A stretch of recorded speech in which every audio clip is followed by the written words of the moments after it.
오늘을 성례 주일이라고 하지 않습니까? 이 성례는 우리가 대하는 이 성찬과 세례를 합하여 성례다 이렇게 이야기를 해요. 그런데 이 성찬과 세례는 주님께서 친히 제정하신 것입니다. 사람이 정한 것이 아니고 교회가 정한 것이 아니라 주님께서 행하라고 명령하신 거예요. 친히 주님께서 우리에게 주신 명령이기 때문에 교회는 주님의 나라가 이 땅에 이를 때까지 이렇게 세례를 베푸는 것과 성찬을 행하는 것을 의연하게 굳건하게 진행해야 됩니다. 코로나 질병 가운데서도 저희가 심지어 법이 허락하는 테두리 안에서 야유에서라도 지난해 그리고 지난 봄에 우리가 성찬을 행했지 않습니까? 행하려고 하는 이유는 무엇 때문에 그런가 하면 주님이 명령하셨기 때문에, 주님이 정하신 것이기 때문에 그러합니다. 그리고 이 성찬에는 많은 유익이 있어요. 성찬에 참여한다는 것은 예수 그리스도의 십자가의 죽으심에 우리가 함께 참여한다고 하는 의미도 있지만 그 성찬을 통하여 우리가 누리게 되는 은혜와 복이 남다릅니다. 그 은혜와 복을 우리가 한번 생각해 보려고 그러는데, 우리가 잘 아는 대로 이 성찬을 유카리스트라고 하거든요. 헬라어. 우리가 읽은 본문에도 그 단어가 쓰여져 있어요. 감사, 제사 이렇게 번역해도 무방한 말인데요.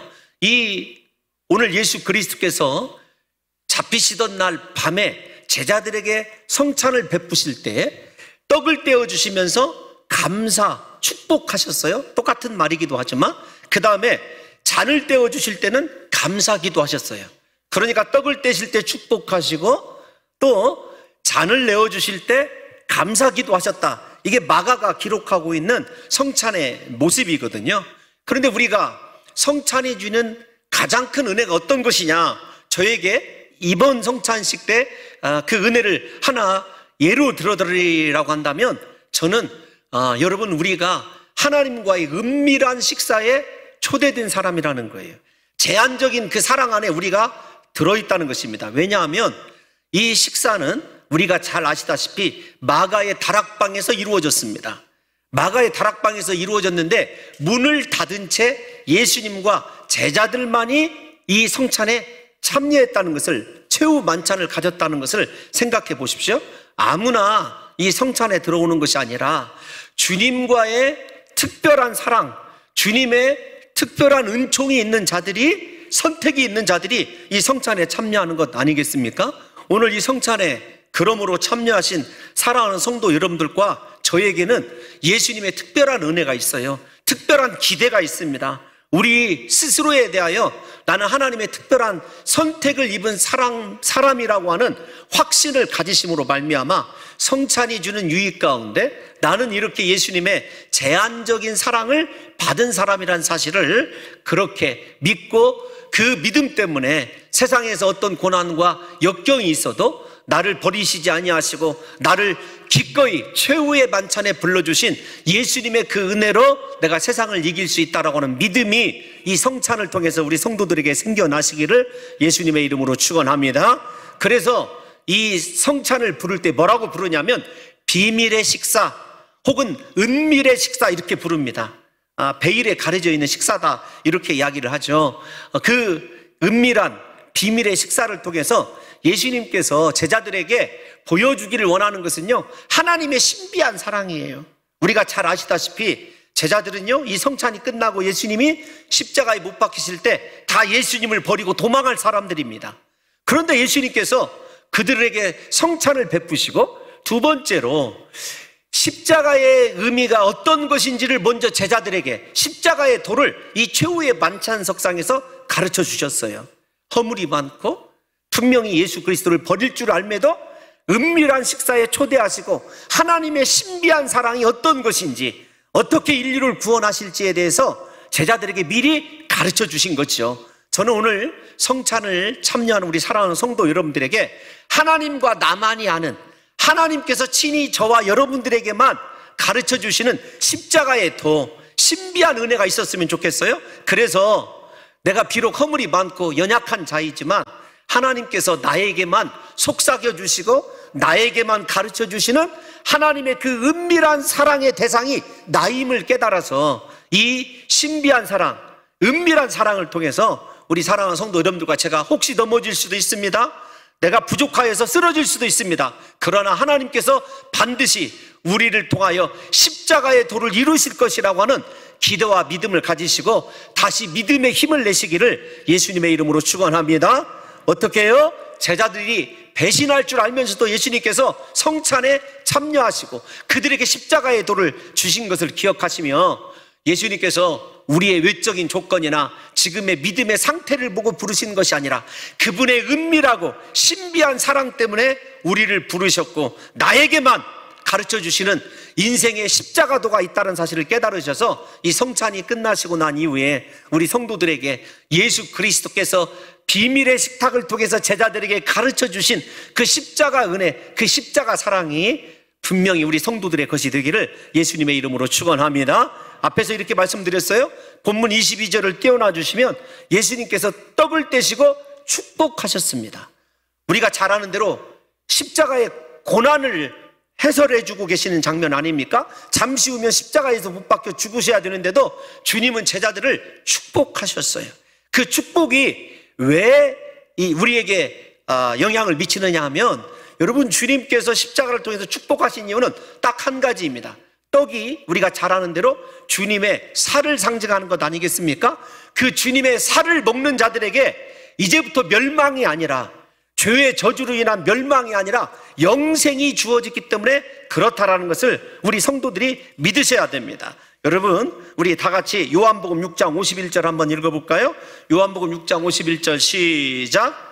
나는 하늘에서 내려온 살아있는 떡이니 사람이 이 떡을 먹으면 영생하리라.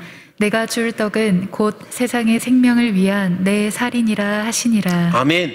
오늘 성찬에 참여하신 여러분들에게 예수 그리스도의 생명이 있게 된 줄로 믿습니다. 영생의 능력이 우리 안에 주어진 줄로 믿습니다. 이제 죄의 저주와는 죽음과는 상관이 없는 영생이 시작되었다는 것, 우리에게 죽음이 아무런 의미가 없다는 것, 이건 우리의 인생이 새로운 삶을 살게 되었다는 커다란 확신이요 증거 아니겠습니까? 부디 예수님이 주시는 그 생명 안에서 우리 사랑하는 성도들에게 주어주신 영생의 그 축복, 이 축복을 주님께서 우리에게 선포하신 대로 이루시기 위하여 십자가 고난을 받으셨다는 것을 기억하시고 예수 그리스도의 그 십자가 은혜만을 영원토록 기념할 수 있는 성도들이 되시기를 예수님의 이름으로 축원합니다. 두 번째, 예수 그리스도께서 잔을 떼어주시며 23절이요 감사 기도를 드리셨어요. 십자가에 죽으실 분이 감사하셨어요. 왜 그러냐면 우리가 잘 아시다시피 우리가 죄의 저주에 걸려서 죽게 된 것, 멸망당하 죽어야 될 죄인인 것 다 잘 알고 있지 않습니까? 그러나 주님이 감사하신 이유는요, 십자가 고난 앞에서 감사하신 이유는 드디어 우리의 모든 죄 문제를 해결하실 수 있기 때문에 그렇습니다. 주님의 십자가 보혈이 아니고는 죄 사함 받을 수 없다는 걸 우리가 잘 알고 있지 않습니까? 사랑하는 성도 여러분, 십자가에서 흘리신 보혈만이 우리를 죄에서 속량하는 유일한 능력입니다. 주님이 감사하신 이유는 무엇 때문에 그러냐면 우리가 그분의 살을 먹고 영생할 수 있기 때문에, 우리가 그분의 피 때문에 죄에서 사함받고 완전한 하나님과 연합을 이룰 수 있기 때문에 주님이 감사하신 거예요. 그러니까 결국 우리의 구원 때문에 축복하시고 감사하시는 예수님의 그 십자가 사랑이 우리에게 있어서, 이 사랑 세상의 그 어떤 것으로도 끊을 수 없는 영원한 사랑임을 믿으셔서 때로는 낙심이 되고 힘이 들 때마다 예수님이 나를 위하여 무조건적으로 이렇게 죽어주셨지, 나를 사랑하셨지라고 하는 그 은혜가 있었으면 좋겠어요. 우리가 주님의 십자가 보혈이 얼마나 중요한지, 그 피로만 구속받을 수 있는 사람 있다는 것을 한 번 더 확인을 해볼게요. 우리 레위기 17장 11절 말씀 한번 읽어보겠습니다. 시작.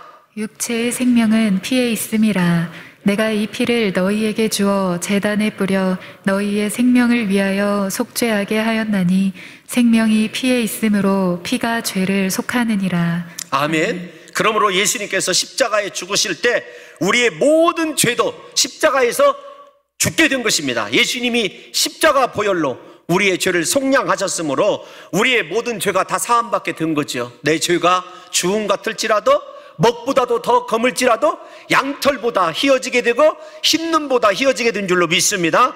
제가 가끔 기도하는 가운데 이런 기도가 있어요. 하나님, 내 죄를 제발 동에서 서가 먼 것처럼 옮기어 주옵소서. 오늘 사랑하는 성도 여러분들과 저의 지난날의 모든 죄, 지금의 죄, 앞으로의 죄까지도 주님이 그렇게 동에서 서가 먼 것처럼 옮겨주시고 우리를 거룩하다, 성결하다 인정해 주실 줄로 믿습니다. 사랑하는 성도 여러분들이요, 마지막으로 성찬에 참여하는 사람들의 인생관이 달라져야 돼요. 성찬을 통해서 예수님이 우리를 위하여 이렇게 구원의 은혜를 주시기 위하여 살을 내어주시고 우리의 죄를 속량하시기 위하여 피 흘려 죽으셨지 않습니까?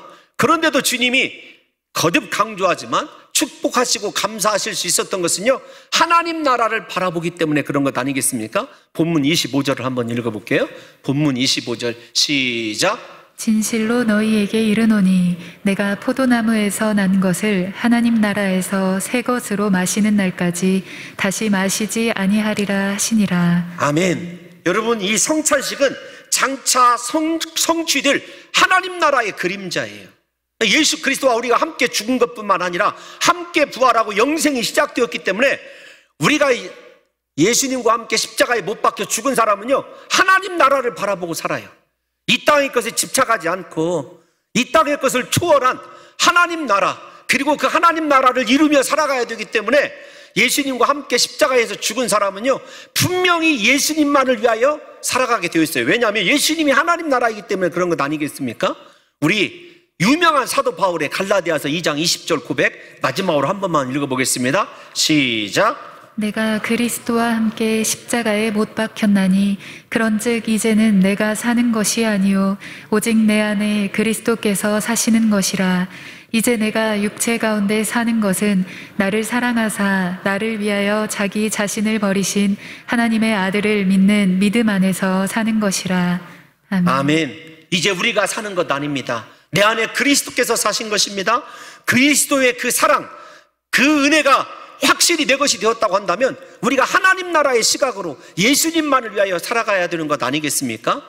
분명히 내 죄가 사함 받으신 줄 믿으신다고 오늘 성찬에서 고백하셨다고 한다면 우리의 삶이 예수님께서 십자가의 고난을 참아내실 수 있었던 것 하나님 나라 때문 아니겠습니까? 하나님 나라가 내 것이라고 믿는다면, 내게 하나님 나라의 영생이 시작되었다고 믿는다면 저와 여러분들이 소원합니다. 제발 시선을 이 땅의 것에서 하나님 나라로 옮기시고 이 땅의 것과 사람 사랑하는 것보다 예수 그리스도를 사랑하되 나의 죄를 위하여 십자가에 못 박혀 죽으신 그 예수 그리스도를 생명 다하여 사랑함으로 말미암아 이 땅 가운데서 영생을 맛보시고 하나님 나라를 영원까지 이룰 수 있는 귀한 백성들 되시기를 예수님의 이름으로 축원합니다.